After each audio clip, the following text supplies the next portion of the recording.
Hi, welcome to another episode of Hot Takes. This one I have trailed through the day on a couple of other videos. This is one you really need to pay attention to because it is so serious. Now, just as a bit of background, just to put it into context, and a lot of people know this, but Britain's mobile phone network is owned by BT and EE. They own the infrastructure, they own the control systems, they actually own the bandwidth. Other suppliers such as Three or Vodafone, etc., simply rent space on it. They buy services, etc. And you need to know that because this is where it starts to get difficult. Now, this comes from a source, no names, not obviously going to say who it is, but about 2 weeks ago, it appears about 2 weeks ago, that BT and EE found out that they had been hacked. It's a very serious breach. It's an incredibly serious breach. Far worse than the breach that affected, say, the Co-op or Jaguar Land Rover, which still isn't making cars, and it's been months now. This is a breach at such a level that many are actually thinking it's possibly state actors. And who would probably be that state actor? China? Iran, possibly? North Korea, maybe? Who knows? Now, my source,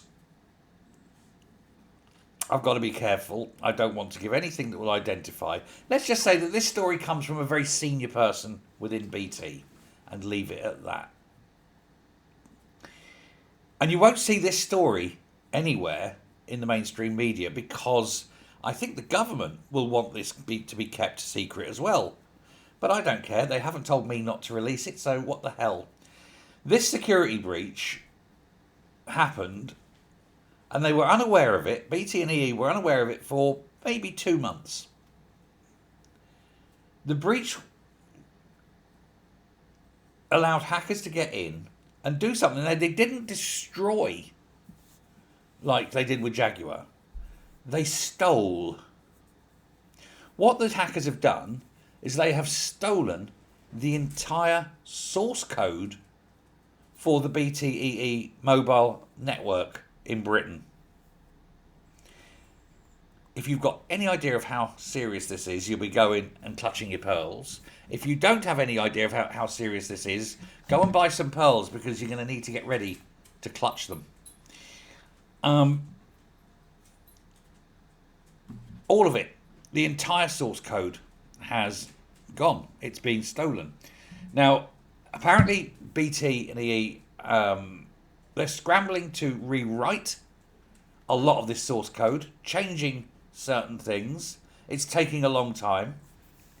And they are absolutely desperate to keep this breach a secret. But alas, it's no longer a secret, and you now know about it. Now, I've not seen this in news, be it online, newspapers, news channels on TV, etc.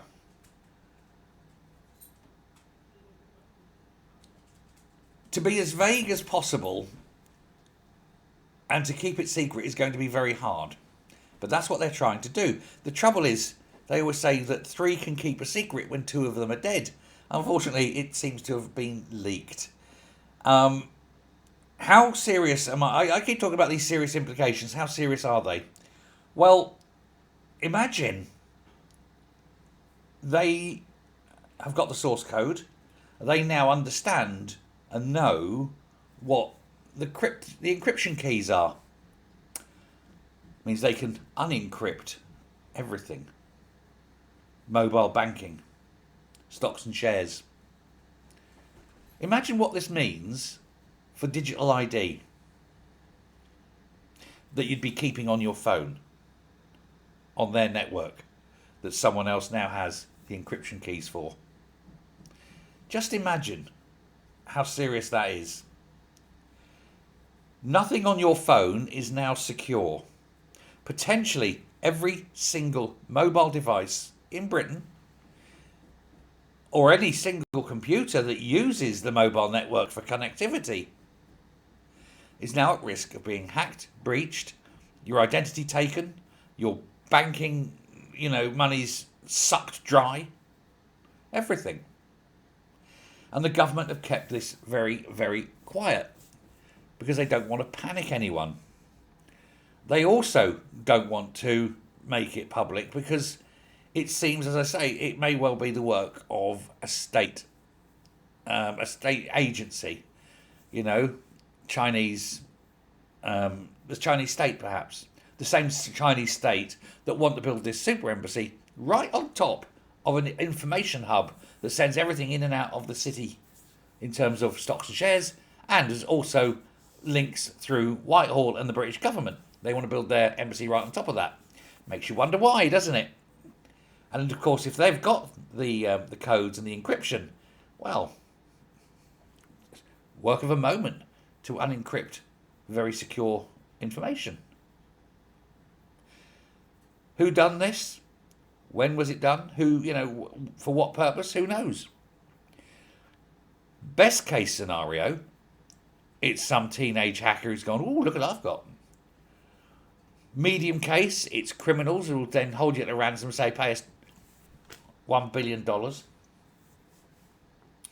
Worst case, it's a nation state that's planning to wreak havoc with our entire infrastructure, stripping everybody's bank accounts, taking away all ownership. It certainly, if this comes to pass and they've got it, it certainly kills the idea of digital ID, because you can't have digital ID where other people have got access to it on a mobile network, can you? Maybe someone somewhere has done this deliberately in order to scupper digital ID. If that's the case, then I salute them.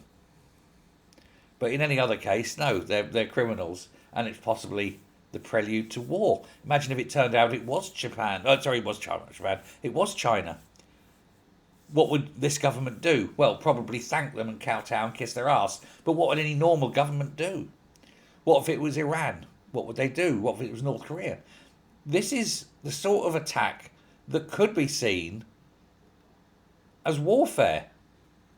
Certainly within the rules of war, commercial warfare can be a prelude to war. It is a real thing.